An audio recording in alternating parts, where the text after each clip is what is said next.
So Travis, you've just started your business not too long ago, and full disclosure, you are a member of the AGC. So I've gotten to know you and gotten to know your story. But before we kind of get into the premise of this conversation, really content marketing, what a strategy looks like, and how a young business can grow using it. And we're going to do this. We're going to follow you live along the way. Give us a little bit of your backstory, kind of what led you to starting your own firm, and what's your backstory? My financial journey started at TD Ameritrade. And I basically started that directly out of college where I got an internship and then went on full time and did the whole broker thing, got my 7 and 63. From there, I really started to find that I was really passionate in finance. I didn't know what direction I would eventually go towards. I really enjoyed the trading thing. That's the sexy thing to get into trading when you first get into finance. That's what everybody likes to see. But anyway, from being a broker, I basically got onto their trade desk, which dealt with more active trading. Many people are probably familiar with their Thinkorswim and things like that. That's what I worked under. Dealt with a lot of active traders, how to give them different strategies, lots of options, lots of trading, and just monitoring those accounts. And then from there, my favorite part of when I was at TD Ameritrade, when I got on the futures derivative risk department. So there I dealt with more higher level futures and options trades and risk management, analyzing portfolios of futures and option strategies, breaking it down, minimizing the risk to clients' accounts. Saw a lot of money lost, saw some money gained, learned what not to do, and basically just monitored the risk of the firm through those accounts that held the most risk. Because as a lot of people know, you can take a lot of leverage using futures and options, and a lot of people had positions they had no idea the level of risk they were actually taking. But during that time, I almost got my CFA. I was going to start the coursework towards that and then never did. And I was kind of maxed out where I wanted to be at TD. So I got recruited by an agribusiness company to work on their hedge desk. And so I went to that firm, hedging their global book of purchases and sales for physical positions. Ultimately, the culture wasn't a great fit for me, and I really missed the investment part of things. And during that time, I'd always kind of on the side done financial planning, learning about it, and especially done my own investment management. So I really wanted to get back into that side of things. So I, through a couple contacts, ended up getting on with a small retirement planning firm, did a little bit of planning and things like that. And that was through some connections I knew. It was a setup as a succession plan. So as you know, you probably know where this is going. We all know where this goes. Yeah, so it didn't, as you know, obviously now it didn't pan out to like I thought it would be. But at that firm, I was basically an IAR under a larger RIA. So I let my 7 and 63 lapse and got my Series 65 to work under that firm. I enjoyed working with retirees because it was mostly retirement planning, but I began to see there wasn't necessarily a clear path for me at that firm. And it didn't make a lot of sense for me to buy out a book of clientele that was depleting their assets and they were already 70 plus years old. And then the longer I was there, some of the philosophies didn't align with mine from the investing and financial planning side of things. So I started laying the groundwork of what it would look like for me to start my firm. So I started looking at what do I need to start my firm from, marketing standpoint, operational standpoint, things like that. Is it feasible for me to do? And I started really looking at, and that's kind of at that point, I think is when I started following a lot of people on social media, such as yourself on Twitter and things like that, and learning the way people are doing things and working with younger clientele, which is eventually how I saw myself working with people. And at the firm I was at, there was no marketing towards younger clients. If I was to talk to a younger client, they'd go to the website, obviously check us out, and it's all retirement planning. So I wanted to build my own values and have my own goals. And I was ready for a challenge. So while I was still at that firm, I basically decided I wanted to take the CFP. Since I hadn't done that, I put off the CFA and then, figured out I was more interested in the planning aspect. So I was just going to go challenge myself and get the CFP. And then if that panned out, I would start my own firm. So I self-funded myself through all the CFP coursework. I actually started the CFP coursework in September of 2018 and finished the coursework in January of 19. So just over a year ago. Did a review course that January, February, took the exam, I believe it was March, I think 7th of 19. So just over a year. And found out that, that part of the testing cycle was you had to wait like 4 weeks or something to find out if you passed. So a month after that, I think it was April 11th. Those dates are like ingrained in my mind. I got the email from the CFP board, and my heart has never beat as hard as it did when I got that email on if I passed or failed, just because of the waiting of it, the weeks that went by. Found out I passed. So then I started transitioning away from the firm I was at to ultimately launch the firm that I have now. And that would not be the path I would recommend most people to do. You'll go from you're not liking where you're at to have the CFP to launching right away. And obviously there's way more planning in the background that you did to make sure. But I think that it's very easy to start our firms today. And I want to be very cautious I want to encourage every advisor out there that is entrepreneurial, that wants to have their own business, to go do it. But like, your path doesn't have to look like Travis's. It could take longer. There could be another step along the way. Just don't rush into it, because we're seeing right now, I think my fear is what's going on right now. We're going to see a lot of firms that launched in the last few years that don't make it because they're not strong marketers. So their business is suffering and they're not getting new clients. I have no worries about you doing that, which is why I'm having you on the podcast. But just a little disclaimer that Travis's path is not the usual path, and it is a bit aggressive, but that works for him. He's single, so all these other things are in his favor. I was going to share real quick my CFP story. So I got my CFP, I want to say like 2011 or so. It's been a minute, and same thing. It wasn't where you got the results right back, and I actually did not pass the CFP the first time I took it. So I failed, went back and took it again. And I remember going out. I remember working from home the day, because they told you when the letters were going to come in the mail. So I remember working in my home office. My mom came over to watch Roman while I was working. And I'm just looking out my window as I work, waiting for the postman to come. I actually mailed something for some reason just so I could see the flag is up. Saw the postman come. I ran down to the mailbox. I get everything out. I'm sorting through. And as I'm walking back up, I find the letter.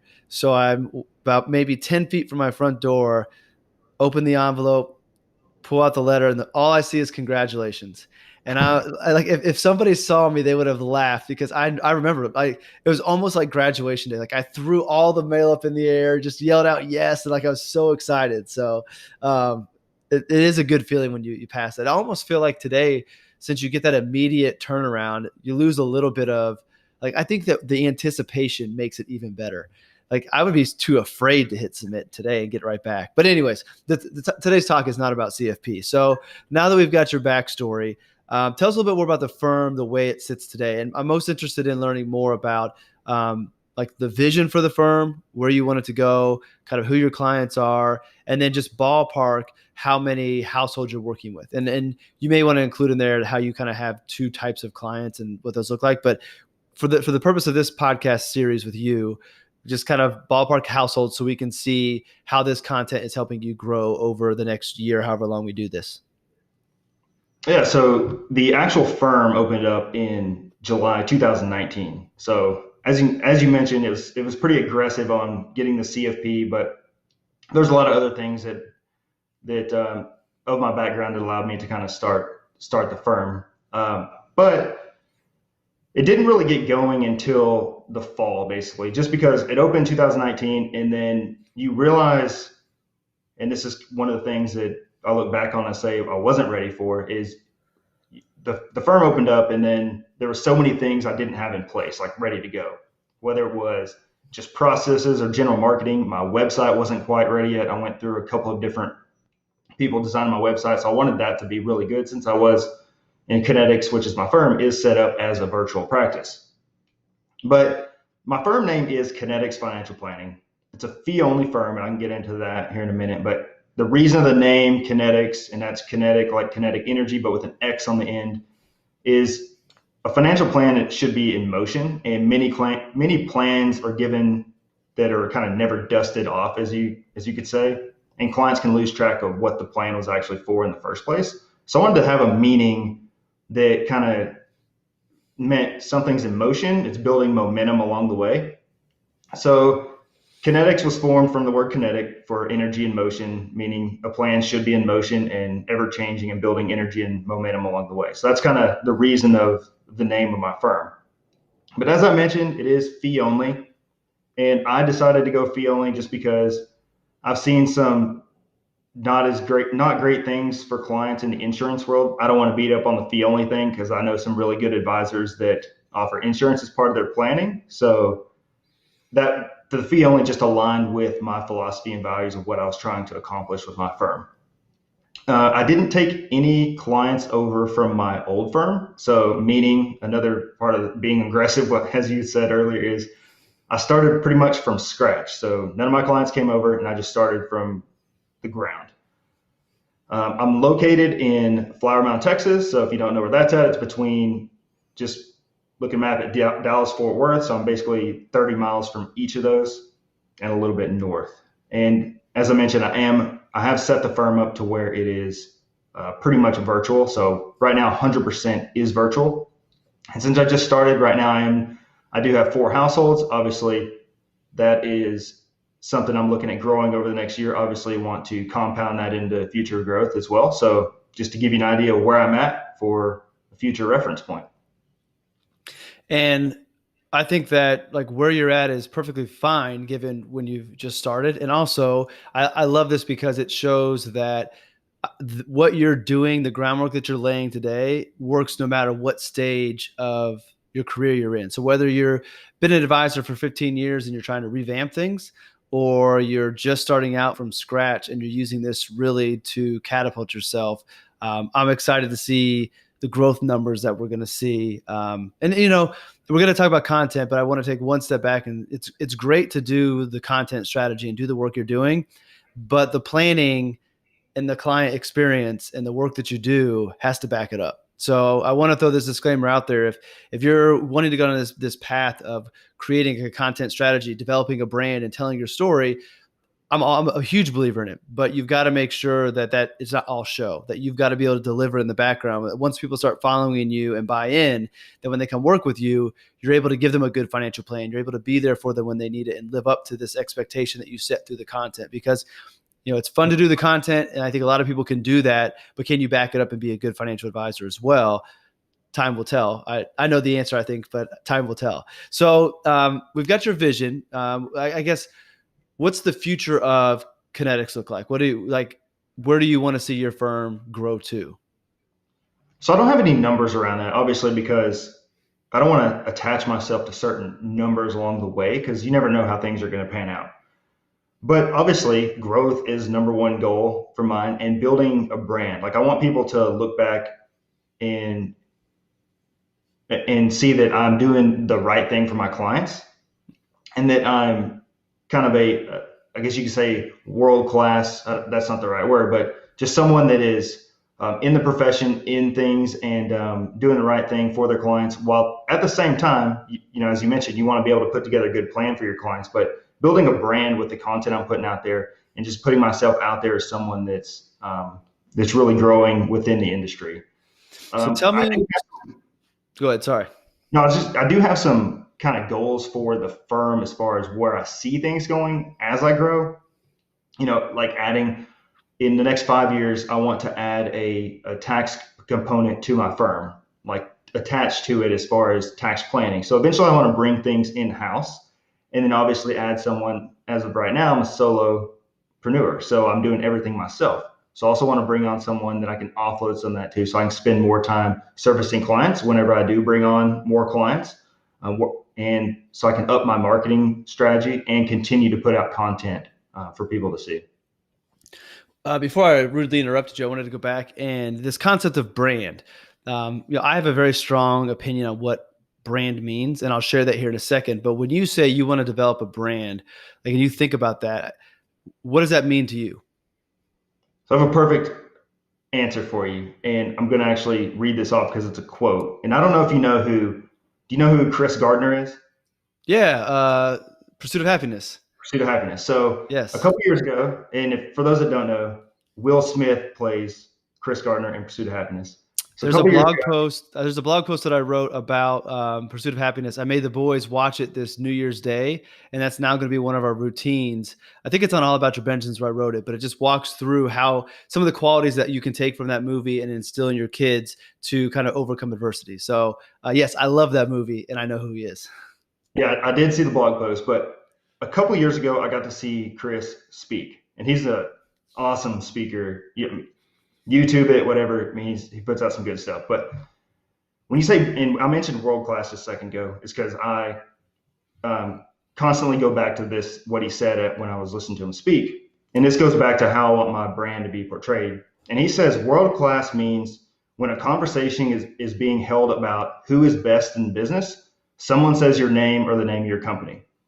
And then he goes on to say, if no one says your name, you have work to do. And if no one says your name and you don't care, get out of business. And then if someone who hates you says your name, then you're world class.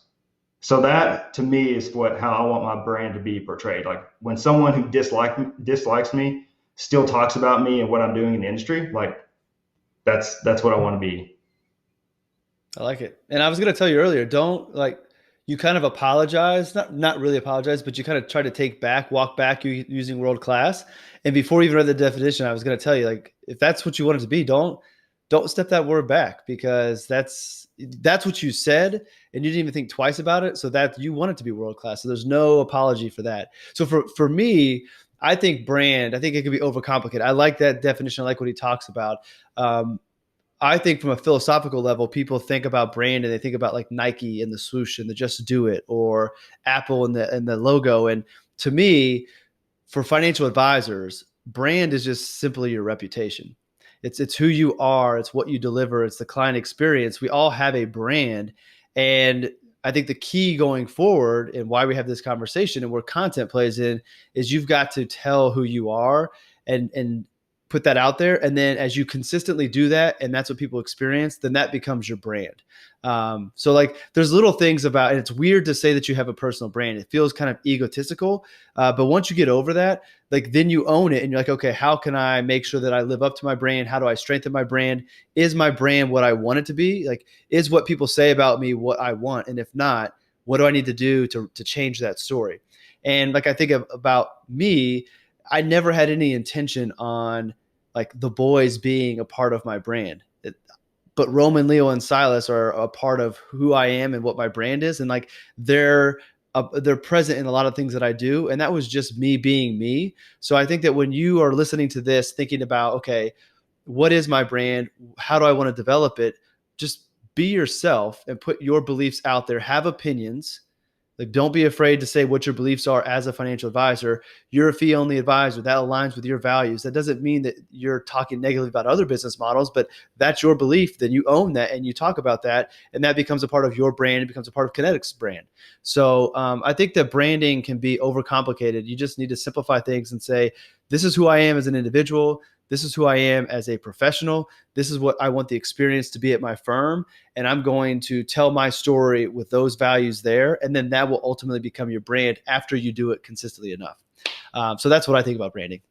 So Yeah, let's and get into caught up in it. You can get caught up in, like you said, overcomplicate things, get caught up in it, but it's keeping it simple and authenticity.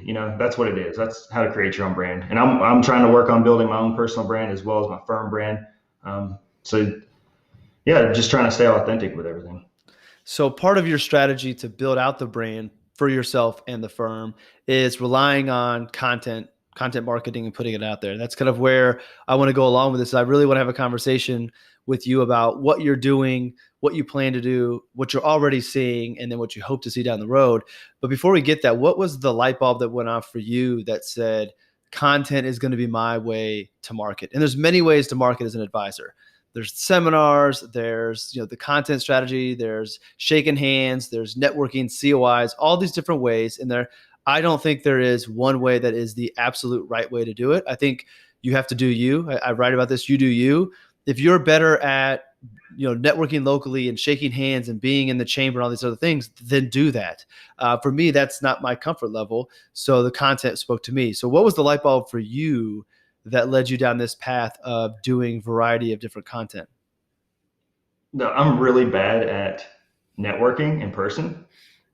I want to get better at giving not seminars but presentations. That's something that's in my future plans. But because when I get into a networking event and I know absolutely no one, I just don't want to be there. That's not in me to just go around and just strike up random conversations. I need to get better at it. I realize that that's a super weakness of mine, but I felt like if I could write and get my own voice out there, because I started with a blog, obviously, and we can go into detail about that. But if I could get my own thoughts out there and get better at talking about financial planning or how to be better with money or how to be more motivated, and people could relate to that in some way, I felt like the people that would want to work with me because of me putting out that information they'd be a lot better clientele for me rather than me going out and just telling everyone why they need to work with me, at a networking event or something.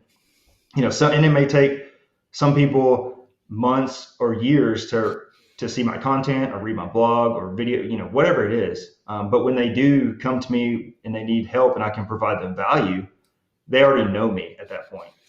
So I felt like marketing using content was just more authentic to me, and it was more my style of doing things. It's beautiful. And I think that I have good news for you. I don't think you need to go get good at networking locally because your vision, your brand, your firm's brand is you are virtual. So you don't need to go you don't need to go spend the time to become a good networker locally. You need to be a good networker across the country, globe, maybe even. And the best way to do that is through content and engaging on it, being on social media, getting to meet people. And honestly, I think that eventually there'll be a trickle down effect that once you get good at networking and develop your brand that's across the country, then people around home are going to find out about it as well. And you don't have to do the network. You don't have to do the explanation. They already know who you are. They know what you're about, and you're local. So that's awesome for them. And I think that I have my belief that there are some people who are very good at the networking groups, and that's in their DNA. That's who they are. That's authentic for them. And that's great. For me, I think that much like what you described, going to those rainmaker groups and the things of that sort, it's not authentic to me. It's just it's a meat market. It's okay. Here I am. Let me go find people that I can do business with. I don't know anything about them, but if we can refer back and forth, that's great. And very high level, and that's very basic summary. Like you can actually get more detailed into it, but I'm with you that to me, that's not authentic. That's not me. As much as I love putting myself out there, I'm more introverted when it comes to a setting where I don't know people. So that I would never be able to do that. So it's good that there's other ways for people like ourselves that we can go put ourselves out there without having to do stuff that we don't enjoy. And that frees us up to have the time to go do these types of things. So I don't think you're gonna have to worry about becoming a good networker. You're going to be able to do it all virtually. Yeah, So hopefully. let's talk about the content that you've chosen so far to get started. So you mentioned a blog, and you've talked to the AGC about your flash briefing. So we'll hit on those two, but let's step back to what was the first variety of content that you started? What made you choose that, and then kind of go from there. Yeah, so when I first started my firm, obviously the blog was the first thing. And that's simply because at the firm I was at previously, I did start a blog. It was absolutely terrible, but from everyone I saw putting things out there or heard on podcasts and wherever I heard them speak about their own blog was no one's going to read it when you first start. So just put stuff out there. So I was putting things out there and didn't track anything. I had no idea about SEO or tracking websites or things like that. It was just a website I set up. I don't even remember where I set it up. Just wrote, published it, and it was bad. But when I started my firm, obviously, I felt a little more confident in writing just because I had been doing it for over a year of blogging. And then I started really researching like what I wanted to talk about and putting a little more thought into the way I was writing, because now it's my firm where the blog is at. So I wanted everything to be not only authentic, but good information and valuable for people reading. So I started out with the blog. The blog got, you can set it up to where it's good for SEO purposes, like the information's on your website. And two, it made me a better writer. So it made me be able to learn things and talk about things that I was passionate about. And three, it was more for my knowledge and picking up different ways to say things and learn about things. And when I first started the blog, that was the very first kind of content marketing thing I adopted when my website started. And my goal was once a week. And that's a lot, like once a week. But I didn't have other things that were pulling me back. I didn't have a lot of clients, obviously. So I was doing that once a week. And then I decided to maybe take another content marketing thing, which was video. So I added video to my overall marketing strategy. And then I decided, I can't do a video because I wanted to do a video every week and then a blog every week. But, finally you either struggle to talk about something or there's just too much to talk, like too much content going on. So you kind of get yourself all on it and then you're trying to go get clients. So it just can become too much. So I started doing video. I enjoy video. I'm still working on putting video out there today, but for me, video is super frustrating because I'll record it for a couple seconds and I'll hate it. I'll find something I messed up on. So I'm super critical about the video. But then after a while, you start thinking, well, that's part of being authentic about it. And that's why you started the blog, to get authentic things out there. So your video doesn't have to be perfect. I don't want it to look like it was made, as a Hollywood film or something. Like, it doesn't have to be just edited perfect. Like, show people the real you. So I started doing video, putting out a little bit of YouTube out there. Today I've added Loom to it. We can talk about that later if we want to, but I was doing that. And then I decided I wasn't really structured from a marketing standpoint. Like, I had the blog, I had the video, and then I was kind of getting mixed up on how often I was going to do things. I was going for twice a month and whatever, and I was doing good at it, but there was no structure. So I then, in a couple months or a month after that, I said, okay, I'm going to do a newsletter, or I call it an e-letter. I just don't like the term newsletter. And when I started that, I said, okay, every Thursday I'm going to publish this.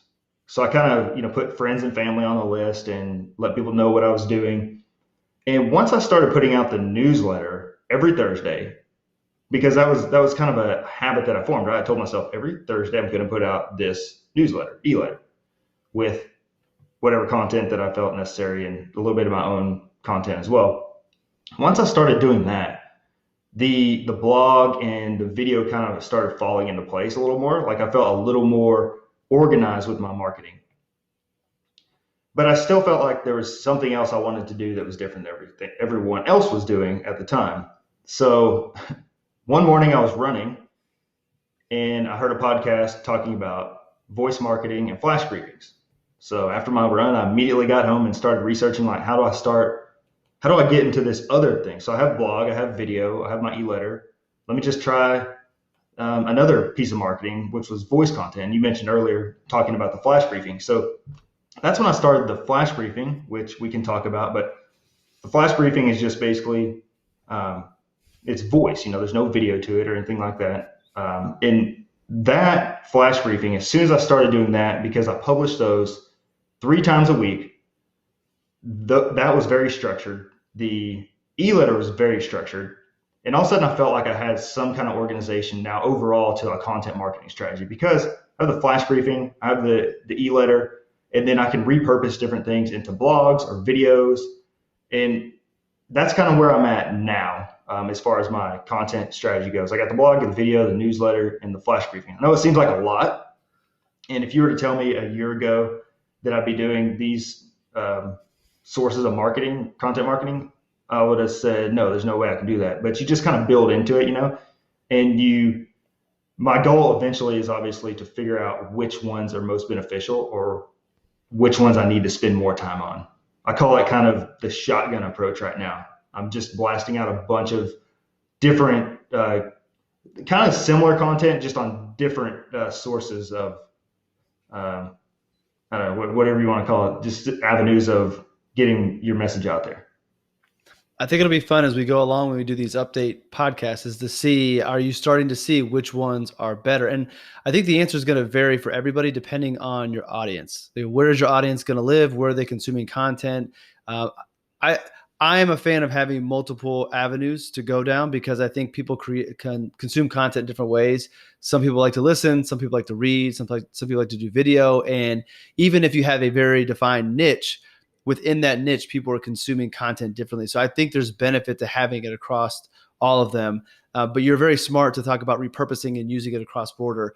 Real quick, in case you've never heard of a flash briefing before, because I know that they're still relatively new, they're basically it's a almost like a mini audio, almost like a mini podcast that is on Amazon devices. So if you have an Amazon Prime account, you can set up an account and you can have, you basically tell your Amazon device, I won't say the name because it'll kick mine off, but you can subscribe to these mini shows. And a lot of, big publications have them, a lot of firms have them, but it's basically an opportunity for the advisor to communicate with whomever's listening on a frequent basis. So think of it as mini podcasts. It all flows through Amazon. It plays on the Amazon devices. And what we hope to see happen is that clients or prospects subscribe to our show, and then we can talk to them, for Travis's standpoint, 3 times a week. I have a flash briefing as well. I was very diligent with it early on. I've since kind of let it lapse, and I'm actually kind of revamping the strategy for that. So mine's kind of just stale right now, but my goal was to do 3 a week and then play my weekend review video on Sundays as the 4th day. So three days a week that I'll create for it, and then I'll repurpose my video that goes out on Sunday to put it on there as well. So flash briefings are new, but I think they're going to be more and more popular, and you're going to see and hear them more often, especially as more people lean on voice technology. Let's dive in a little bit more to kind of where do you think you're going to have the most success within the things that you're doing? You're talking about the flash briefing. That's so new. I want that to be a source of, for prospects at some point. But what got me excited about that, obviously, is there's not a lot of other advisors in that space. So I'm hoping that I can use that in different ways. It's kind of an experiment to me right now. So I'm hoping that will be an avenue if I can just find different ways to market it. That's the struggle for me right now, is marketing it other than just putting it out on social media.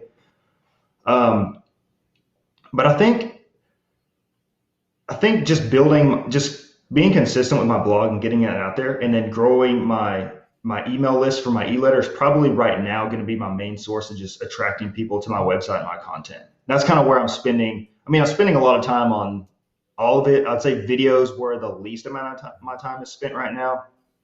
And so my newsletter or e-letter is where I see, like, for right now, me getting the most traction, just building my list of potential prospects and people I can reach out to and have contact with immediately. Newsletters or e-letters are something that I overlooked until recently. So I launched the Advisor of Tomorrow newsletter, and I get so much engagement in the inbox from that newsletter. I never would have expected it. Like, I get more engagement from that than I do from blogs. Like, the blogs and the videos get reshares, they get likes, but I actually have people responding to the newsletter with something about it. And this last week I did, I included my number. I talked about self-care and needing somebody to talk to as an advisor during this stressful time. And I said, look, if you don't have a support system, you don't have a group of people to call or vent to, here's my text, send me a text, put AOT on it, and I'll respond back. And I actually had 2 people, which doesn't seem like a lot. I have like 400 people on the email list, but 2 people texted back. I bet if I put that in a blog, nobody other than some troll would have texted me. So if you're trying to think of what your strategy is going to be, I also agree that the newsletter has helped me stay very consistent. So my blogging history, my video history, my podcast history has been whenever content has been created, whether the idea came or the opportunity came, that's when I posted. There was no frequency other than the weekend mixtape. But with my newsletter, every Monday it goes out, and I think 9 weeks into it now, and I will not miss one. And for whatever reason, in my mind, the newsletter makes more sense to stay disciplined. The blog and the other things, I can kind of be all over the place and just put it out there. And I create enough on the various different ways that it's consistent enough. Like, my consistency is, I'm going to be doing something. You just don't know when and where it's going to be. But it's going to be out there. And that may not be like, I probably wouldn't recommend that strategy to somebody just starting out. I think if you can start with good habits and you can start discipline and start with one thing and develop that consistency and then add to it, like like you did, Travis, like you went from blog to video and stepped it up. I think that's the appropriate way. I think I'm in a unique position to say I dodged a bullet and got lucky with just being undisciplined, that it worked. Let me take the lessons that I learned from being undisciplined and help you figure out how to implement discipline early on so you can be a lot quicker. Your ramp up speed to success will be far greater than mine because I didn't have any strategy behind it. I just was creating. And it could work for some, but I think I can highlight way more advisors that I know that have been disciplined and have been strategic and tactful with what they're doing. And they've been a lot more successful, a lot faster when it comes to growing their business. So, a little ramble there, but that's kind of my way. But newsletters, don't sleep on newsletters. And the beauty of it is you can start with friends and family, give them a quick opt-in if they want to, and then just kind of start from there. And go back to the newsletter. I obviously have a what you call freemium, or giving them something when they sign up, obviously, for mine. And I started out with a do-it-yourself financial planning guide, which ended up not being the market I was going after. So after some feedback, I ended up writing another one. So now I wrote a short ebook on tax savvy investing, which is part of what I give out for someone signing on to my email list. So it's always good to find something to give that's extremely valuable for them that they receive when they sign up for your emails. And I think that's a good thing for us to dive into real quick. With the content that you create, are you creating more to give, to educate? Here's information, position yourself as an expert, or are you putting content out that is more, quote unquote, let's just call it salesy? Is it more about trying to get people to work with you? What's your approach? So I've never been one to just go out and say, "Hey, if you need help, come see me," or just being really forward about it. I started out with blogs, and what I feel was good information. Probably my first blogs probably weren't that great of information, but at the end, I would always end it with something like, if you have questions, here I am. I'm available if you want to talk to me. I don't do that as much now. I basically just have a contact thing at the bottom of my website that you can see from my blog. So if someone likes my content, they know how to find me. But I would say the content I put out there would be more of giving someone a value and information, and not really from a sales standpoint. And again, stylistic. You can choose your way that works best for you, that's authentic for you, and sends you down your goals. I believe that's the best way to go about it. I think that if the content is always salesy, always asking, that people get turned off on it because they realize you're just trying to get them to become clients. Where I think if you take the approach of a content creator as an educator, hey, here's these things going on. Here's this thing you need to know about. Let me explain it to you so you can understand it. One, you position yourself as an expert because you're taking this complex topic, explaining it to a way that they can understand on written form or listen to it. So you're showing your expertise, and then you're building that relationship along the way. I, like you, have been very passive with the ask. Very rarely do I put anything in there, but I will tell you something that I had a call with a mentor of mine last night, and we were talking just about this very topic. And he said, and he's stupid successful in his profession, wildly successful when it comes to content marketing. And I'll tell you who it is offline. He said it should be 95-5, that 95% of the content you put out, no ask. But that by giving all of this away and helping people and educating them, you kind of earn that right to periodically say, hey, I can help with this. And if you need it, like click here to set up a call, or here's my link to my calendar. It doesn't have to be real salesy. And I remember reading something else somewhere. I don't know if it was Carl Richards, but he was just basically saying, if you're a good financial advisor and you can help people, and you're not telling anybody, then you are doing the public a disservice by withholding the strengths that you have, the skills that you have. And if you don't let people know that they work with you, that they can work with you, then they're missing out. And my mentor told me that last night. He's like, I'm willing to bet that there are advisors out there that don't know that you're helping advisors with branding, or there are clients out there that don't realize that you want to take on more clients like them because you don't let them know that is an option for them. And you don't want to do it all the time. So one of my challenges to you over this process is the 95-5 rule is, every once in a while, My mentor said, you're putting deposits in the bank of goodwill every time you put content up. You're educating, you're giving it away from free, you're taking your time to do that. That every once in a while you're allowed to go to the bank and take a withdrawal from time to time. And that's the ask. That's the, hey, if this is something you need help with, this is what we do at Kinetics. Click here to schedule a call to see if it's a good fit. And then that's it. Very, very passive still, but now you're letting people know, reach out to me, I can help you, and I want to help you if it's a good fit. And that's something that I've been very bad about, that I am actually working on improving myself. So start it now. Don't wait 4 years into your content game before you start doing it. No, that's a really good point, and I'll definitely think of how I can implement that strategy, because I'm really bad about asking. Even, and this is something I want to get better at as well, is even prospect calls and things like that. I'm really bad about asking for the business. That's just one thing I need to get better at, as you just mentioned, putting it out there in content as well, as just telling them how I can help, how I can provide value, and then asking for that business, because you've earned the right to do that most of the time. Well, and as you do this longer, I'm willing to bet you won't have to ask for business very much. You're still early on, less than a year.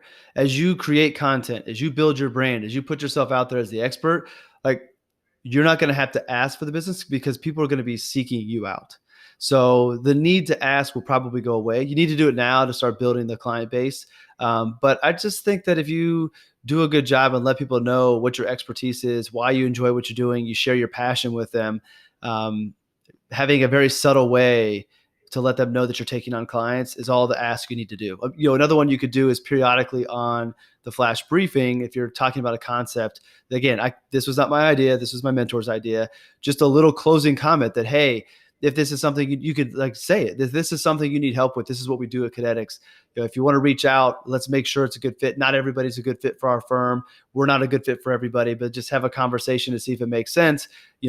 Click the link in the bio or whatever to hop on our calendar. Just real passive. And the nice thing about that is, at least for me, if I'm recording that into the mic, it's a lot less intimidating. I could easily record that into the mic, slap that on the end of a podcast and put it out there. And it doesn't feel like I'm actually doing that ask. And then maybe it happens, versus doing a Zoom with somebody and then having to ask them face to face. The recording makes it one step easier, I think. Yeah. So I'm going to be listening to the flash briefings to see how many of those asks you have over the next 6 months. 95.5. There you go. All right. Well, as we wrap up this first episode, so now we know about Travis, we know about Kinetics, we know where you're going, how you've got there. We know you've got the blog, video, e-letter, flash briefing. Real quick flash briefing, you've done something unique I want to make sure people know about, and maybe we'll dive into this more on the next one, but you've taken your flash briefing outside of Amazon and put it somewhere else, right? Correct. So the flash briefing, on a flash briefing, from my understanding when I first built it, was once you listen to, let's say you listen to today's episode, it goes away. You can't listen to the multiple episodes that happened last week and so on, unless you put those somewhere where someone can actually go back and visually, or go back to a website or something to click on them. So what I did was I ended up having my provider set that up onto Apple Podcasts, to where not only would it be a flash briefing, but now it's on Apple Podcasts as well. So I basically linked the two. So anytime a new episode comes out, like tomorrow, when tomorrow's episode comes out, it automatically flows into Apple Podcasts. And then I can post that on social media. If someone wants to go back and listen to previous episodes, whatever it may be, they're all there for someone to listen to. Just like, if someone has a big podcast, they obviously want their audience to go back and listen to all that they can. So I wanted that to be a possibility for the flash briefing. So it is on Amazon. It is on Apple. I may put it out in other places as well. And some down the road future plans I had with that as well, trying to think ahead, was they're on my website now. And I eventually want to, when I get enough of them, to kind of sort them by different topics, where someone could go on my website. If they just want to hear investing flash briefings, they can click a drop down or something and sort it, and it will only show the investment flash briefings. And because flash briefings are only, I think my longest one has been 4 minutes, which was recently, but I would say they average 2.5 to 3 minutes. You can listen to a number of flash briefings in a short period of time. So that's kind of something I added to the Amazon thing, and so I can get my flash briefing out to more people and have people be able to listen to more of them. I think it's a smart. So Benjamin Brandt would tell you get it on Google as well. Go back to my episode. I think it's the last one before this one, where Ben and I talk about podcasting. And Google is doing some unique things with podcasts that, for SEO purposes, will be very good. So it's great to be on Apple. If no other reason than for SEO, get it on Google Play or whatever they call their podcasts, Google Podcasts. So it shows up there. And I just want to confirm that the repurposing of the flash briefings to the podcast side works.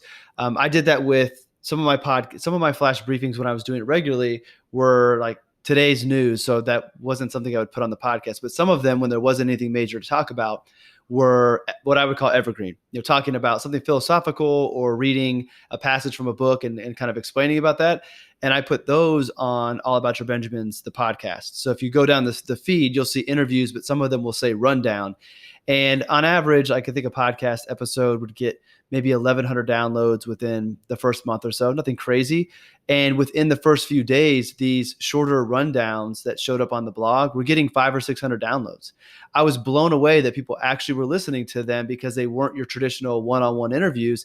They were just a few minutes of me talking. And I really want my podcast feeds to resemble Gary Vaynerchuk's, like Gary V's. I love that he calls it an audio experience, that it's podcasts, it's speeches, it's random thoughts. Like, I don't want to go as crazy as him, but I want my feed to be more like a channel, and you can pick the shows and you can tell what they are. So you're going to know that this is an interview with Travis and I, but I may have, Taylor and I spoke at Inside ETFs, and that conversation is on the podcast as a speaking, and you can listen to it.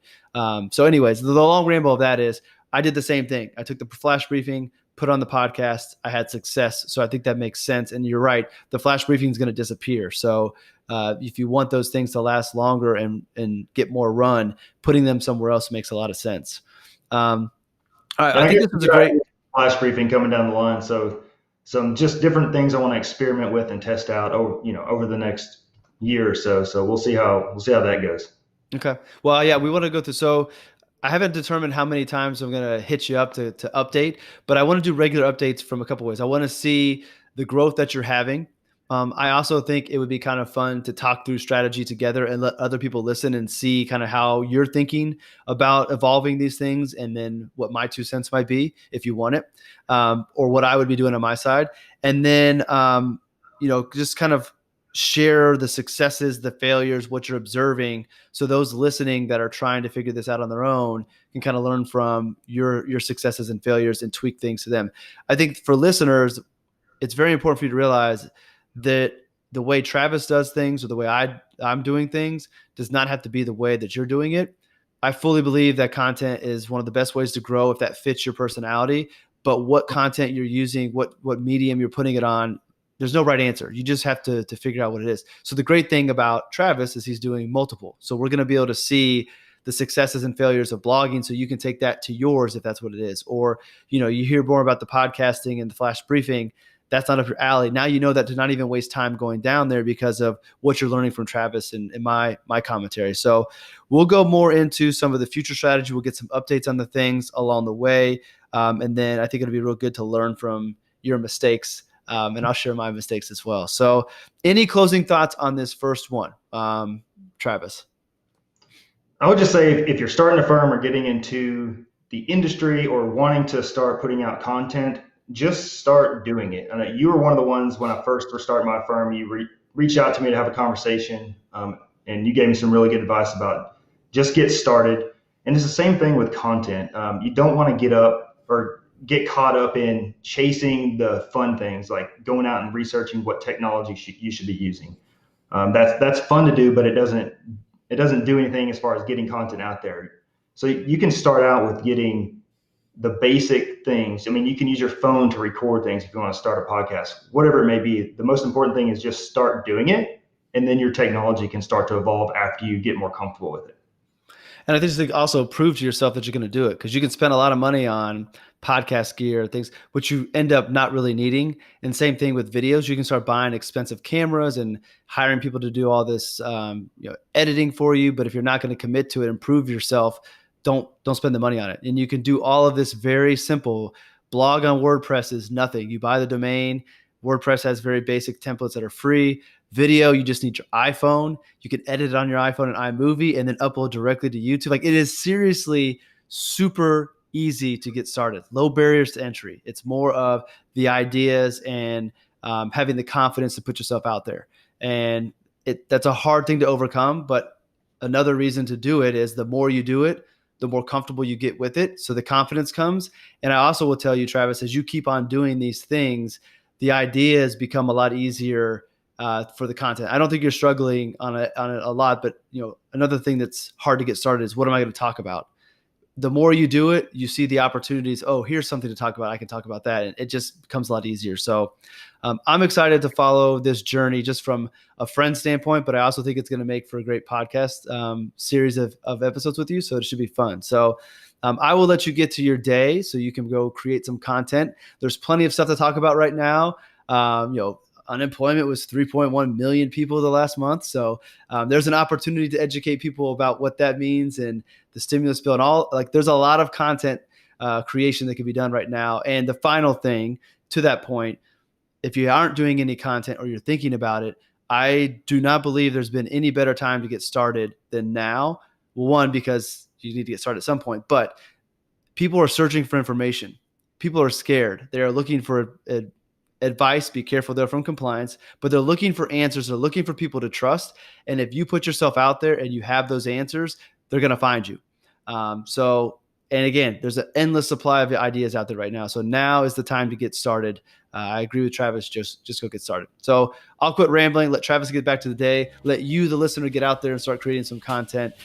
Thanks for joining me today, Travis. We will follow back up and follow your journey. Everybody, thanks for listening. Check the show notes, and we will see you all in the next episode.